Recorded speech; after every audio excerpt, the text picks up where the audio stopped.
Good morning guys! So ngayon is nandito na tayo sa bahay. So wala na tayong swimming pool dito. So back to our normal routine na tayo. So ngayon is magkakape muna tayo.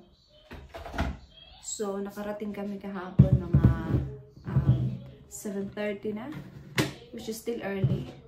Tapos so nag-unpack lang ako. Tapos nag-washing ako ng mga damit. Meron pang dalawang load ng mga damit, yung mga puti. I-washing ko yan mamaya. Kasi pupunta si Kira sa lula niya mamaya. So magwa-wash ako. And then mag-food shopping din kami mga 11 mamaya. Kasi meron naman kaming food. Kasi pag umaalis kami, nag-grocery si mother-in-law. So binilhan niya kami ng milk, tinapay, ganun, mga basic. And then later is mag-shop kami as yung mga weekly shopping namin. So yeah, so we're back to normal. And tomorrow is may work ako ng 1 to 5:30. Yep, work agad tayo. At least today I can relax. I can, you know, do the washing. Everything is like getting back to normal. Yeah, before going back to work. Tapos after tomorrow, I'm not working till Thursday.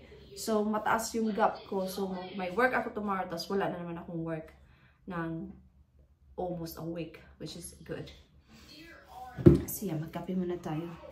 Diba nung umalis kami sa pa-holiday, nung the day na umalis kami papuntang holiday, diba dumating din yung order kong tripod. So binuksan ko siya kahapon. Grabe, buti na lang nag-order ako ng isang tripod na maliit. Itong ginamit ko ngayon kasi super lucky siya, as in mataas siya, as in height ko. I like it because you know, pag naglilinis ako, madali siyang gamitin. Pero good thing talaga na bumili ako kasi parang it's too obvious for holiday ang tripod na yun.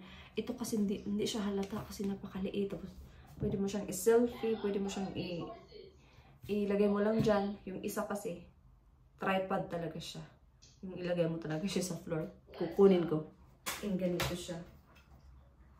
Pang ano talaga siya, pang TikTok. Although hindi ako nagti-TikTok. Nanonood lang ako ng mga TikTok videos, pero hindi ako nagti-TikTok talaga. Yung ipapublic, hindi. Minsan nagti-TikTok pero private lang. So yeah, ang laki niya. Kaya good thing na bumili ako ng mas maliit. Dito sa England is ano siya, mainit pero fresh. Ito talaga yung weather ng UK. Fresh lang siya ba? Mainit siya pero hindi talaga yung malagkit ba? Si Kira na doon sa sala, nag-drawing. Iwan ko anong oras siyang gumising. Kasi nag-drawing na nung gumising ako. Tapos yung isa niyang ngipin dito sa baba. As in, 2D yan matatanggal. Ayaw niya lang talagang tanggalin. Pero naano na siya. Nakagano na. Nakakamiss din mag-holiday kasi alam niyo yun, yung pagising mo sa umaga, naka-ready na lahat. Pero it's nice to get back to reality din. Yung ganito talaga. So yeah, so let's see what we are going to do next year. Kung saan kami pupunta. Depende.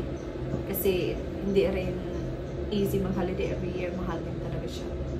You know, you need to work hard, save up, and go on holiday. Yun lang yun. Kung gusto mo mag-holiday, mag-work hard ka. Kung ayaw mo mag-holiday, then it's up to you. It's a choice. Pero it's nice mag-holiday every year.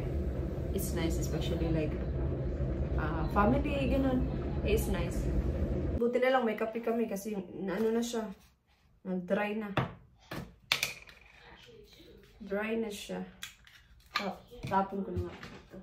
Ba't ko pa binalik? So mamaya, pupunta si Kira sa lola niya, makapaglinis ako. Pero malinis na kasi dito. Kasi nung umalis kami, naglinis talaga ako eh. Pag umaalis kami, like Philippines, pag mga 10 days or even a day, umalis kami, naglilinis talaga ako. Kasi ayoko pang balik na makalat, tapos maglinis ka pa din. It's nice pag umaalis kayo, naglilinis ka para pagbalik. Focus ka na lang sa pag-unpack ng mga damit, maglaba, gano'n. Okay. My favorite time of the day, nagkakape. Si Dib nasa kwarto pa, pero nagtimpla na ako ng kape niya.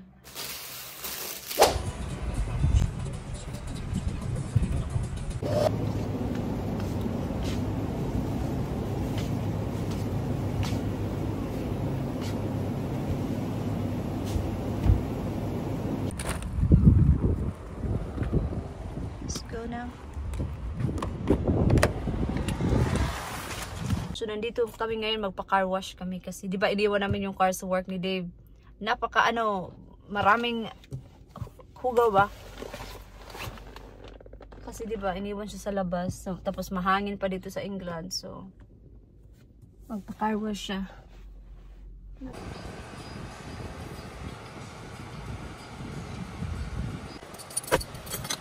Smells good.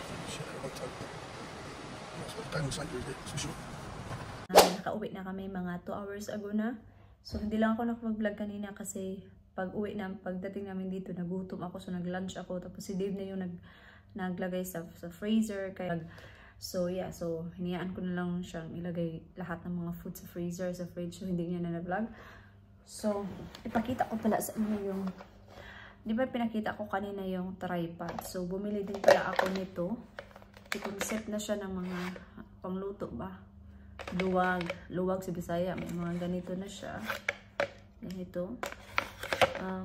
So, nabili ko siya sa Timo. Doon ko din nabili yung aking tripod. Okay naman siya. Yung mga prices nila doon, mga mura talaga. Pati yung phone case ko, doon ko pala siya nabili. Pero yung phone case ko talaga is from Casetify. So, medyo mahal yung Casetify. Pero worth it talaga siya kasi na-drop ko na yung phone ko. Hindi talaga siya nasira. So, yung yung sa Timo is 89p. Like, 89p is like very cheap price. So, nabili ko din siya, guys. Is a set na siya ng utensils, cooking utensils. Pero I don't think na yung gagamitin ko siya. Kasi feeling ko, may amoy siya ba? Feeling ko lang naman. Parang amoy plastic siya ba? Pero hindi naman strong na strong. Pero hindi ko lang, I don't think gagamitin. Iwan ko lang, siguro i-display ko lang siya. Pero sabi kasi nila, yung bago naming kitchen is gray. Tapos ito daw cream. So hindi daw siya magmamatch. So maybe ibigay ko na lang din siya sa Pinas. Kasi naman ang ganda niya, oh. Pero yun nga lang, parang may amoy talaga siya. Actually, kanina maamoy siya, pero ngayon okay na. Gasan ko siya nung okay na. Tingnan natin. So, yun lang naman. So, at saka, mamili din ako ng ganito pala. 4 na siya. May cream, may black, at saka may gray. Iwan ko kung tinago ni Kira kasi daw, 2 sa kanya, 2 daw sa akin. So, ito siya. Kung bibilin mo to sa H&M, $3.99 na to. Pounds. So, nabili ko lang siya sa Timo ng 1 pound something. 4 na siya. 4 na siya. So, diba? Worth it. So, ngayon is, natatapos ko lang actually mag-hoover ng sahig. Tapos, si Dave natulog doon sa kunahan. Nandun siya sa kwarto natulog. Si Kira nandun pa sa lolo at lola niya. So, yeah. So, mag-relax lang din ako kasi work na din tayo bukas. So, pasensya na kayo kung paputol-putol yung aking vlog kasi tinry ko talagang mag-back to normal lahat. Yung naglaba ako, nag-washing, naglinis. Diba? Pero sabi ko, hindi naman talaga marumi dito. Pero gusto ko lang back to normal ba. So, gigising ko lang. Let's try this. This is the one from, oh my god. It's quite a big packet there.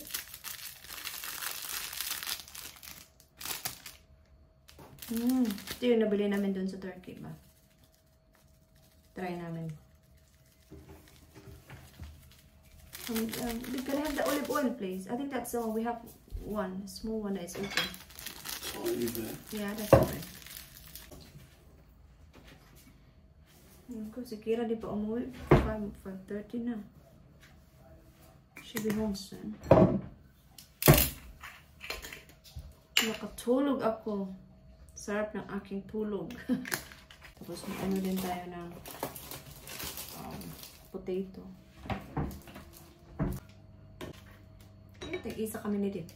Nag-cut lang ako ng sweet potato. Tapos nilagyan ko ng olive oil. Pagkatapos lang namin kumain, grabe busog.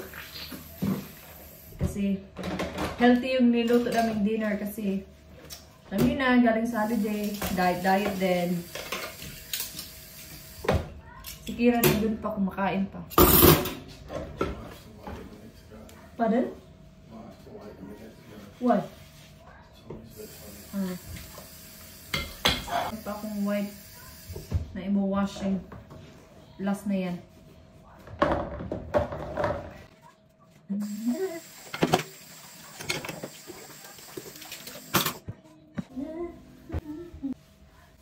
Para siya napakita. Ito yung nabili namin dun sa Turkey. Parang nalagyan ba siya na pag magluluto ka, lagyan mo siya. Lagyan mo siya. Ganun. Si Kira actually yung pumili niya. So, gabi na guys. As you can see sa labas, oh. 9:30 na. So, katatapos ko lang mag hot bath. So, ngayon is mag-ready na ako para matulog. I know maaga pa, pero kailangan kong mag-rest ng medyo maaga para makatulog din ako ng maaga. So, yeah. So, yun lang. So, i-upload ko tong video na to sa Sabado. Hindi ako mag-upload tomorrow.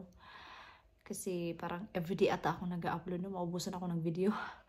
So, yeah. So, that's it. So, thank you so much guys for watching. And I hope to see you guys on my next video. Bye-bye.